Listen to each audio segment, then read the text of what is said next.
Get some reaction now to what we've just heard from the Basic Education Minister and her team. Budget analyst from Section27 joins me now, Matshidiso Lencoasa.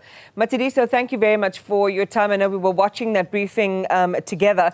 And I think from the outset, I just want to get your sense of whether you think she's covered enough of her bases sufficiently to be able to meet this crisis head on. She spoke about the meetings, these 10 by 10 meetings that she had, which included the provincial MECs, the Council of Education Ministers meeting. She seems to also be taking a different and proactive approach, including the finance minister as well, and keeping those conversations parallel.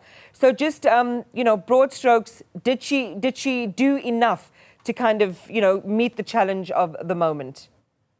Thank you, Iman, for the opportunity. So a first reaction at the speech is quite disappointing, and we're deeply concerned as an organization, but also as civil society organizations that are in the education space, because what this seems to be alluding to is an impending crisis where provincial departments are going to be further constrained with resources available to provide adequately the right to quality basic education services. I mean, this fiscal framework or this weak economic outlook is not new. It's something that has been plaguing our country for many, many years, and it's something that we've raised concern about through Section 27 and the Budget Justice Coalition for many years, and have felt that much of our cries have been on deaf ears. And so to hear today the minister making, even comments like brutal and decisions regarding decisions around education provision, we're really concerned. And yes, there are positive aspects, being that they are meeting and engaging with the minister. But we hope that in those engagements with the departments and the various stakeholders, that it is the constitutional right to quality basic education that is foregrounded in those conversations. So what I'm hearing is then, even though she's a new minister and this is, she's found herself, some would say, in this moment of crisis, that doesn't excuse the fact that the department as a whole has been living in a context where a lot of what she shared today is already known. You were expecting something more proactive. What could she have said that would have given you that indication that actually this is already cognizant of an existing, kind of repressed economy? We're working with a lot of the facts that we're hearing about are not new, and the Department of Education should be solving differently. Sure. So one of the most important aspects is just that understanding that the Department of Basic Education portfolio is one of the most important portfolios. Constitutional rights to basic education is one that is protected, and it impacts, we know the power of education and what it can do for marginalized communities, for marginalized learners. But these conversations regarding education and the potential budget cuts to it or the resource constraints are conversations that we've been having for many years. Civil society has made submissions to Parliament. Parliament's committees have engaged with the departments. This has been quite ongoing. And so to hear, in previous years with previous ministers, there are criticisms in the way that they had handled things in some ways, but they was an impression that, the minister was quite strong and fighting for, for teacher provisioning, for example, and had the full support of SATU, of trade unions, of teachers, for instance. But this kind of briefing ahead of the budget speech now is putting up some red flags, and we are anticipating budget cuts. And, in the words that she used, brutal, ahead of this. And we're not really sure how departments, how schools are going to be able to hire sufficient teachers, make sufficient provisions in a context of worsening overcrowding when there are resource constraints that are being pushed. And also, just to add to that, is that it's also important to know that the fiscal framework that we find ourselves, or the fiscal context, is disheartening, but many organizations have made recommendations and suggestions on how we can raise alternative, we can raise the resources and mobilize resources to better equip schools and provincial departments to advance the realization of basic education. We're going to come to what those might be, because I think at this moment it couldn't be more needed than right now. Let's talk about the shortfalls then. Up to 118 billion rand. And these are the projections, as she said. Some of the provinces don't quite have their number ducks in a row. So this is the estimation. But what she also said was this was the first time in decades that we have a significant picture of where the shortfalls are coming from. This is after the meetings with the Council of Education Ministers, which included those MECs. So by the same token, she's also saying it's the first time perhaps that, these questions have been asked and this information is now there for them to form a consolidated picture. Would you concur with that picture? So that was surprising hearing that at the briefing that she had said that, because it seemed to me, despite the criticisms that we have with the departments and the relationship between the national department, provincial departments of education, and then the relationship between national treasury and those departments and provincial treasuries, it seemed, in the work that we have done, that they had communicated and actually understood the constraints. So we knew, for instance, the Eastern Cape, where some of the constraints are coming from. KZN particularly has,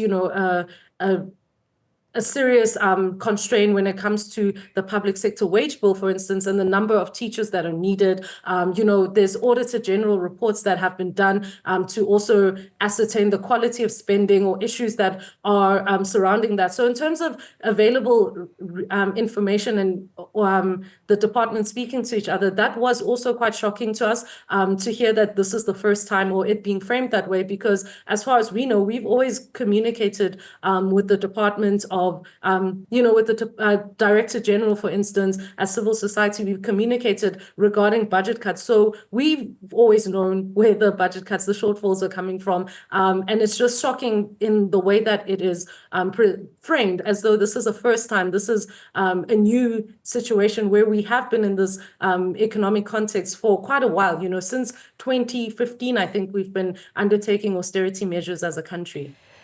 Yes, I mean, it's concerning, to hear as well, you saying disappointing, unsurprising, most of this information is already there, being framed as new. Then I wonder how you respond to what she said towards the end, that there needs to be almost a philosophical shift in the way that government approaches budget allocations and the way the Treasury specifically approaches it, that they need a government-wide reprioritization. That is something that must happen.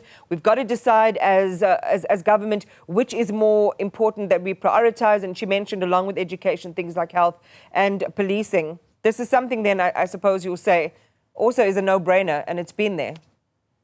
Absolutely. I mean, we support what she's saying, because that is something that we've also called on. So one of the criticisms that civil society has had is that our budget allocations, we spend more on our debt servicing costs than we do on any other area. We fall short of our commitments, commitments that we've made through the AU to commit 15% of our budget towards basic education, there's some mixing around, but for the most part, we have critiqued and called on increased allocations, increased prioritization of basic education, both the quantum and the quality of spend in our budget. So that's something that we agree with, and we're in full support. And, we'd love to see how a minister, now it's no longer being in opposition. Now you're actually leading this portfolio. Like, how are you going to show that? Like, what will you actually be doing? What tangible steps, so that these kind of recommendations are actually taken forward seriously, and that we see that in a budget. We see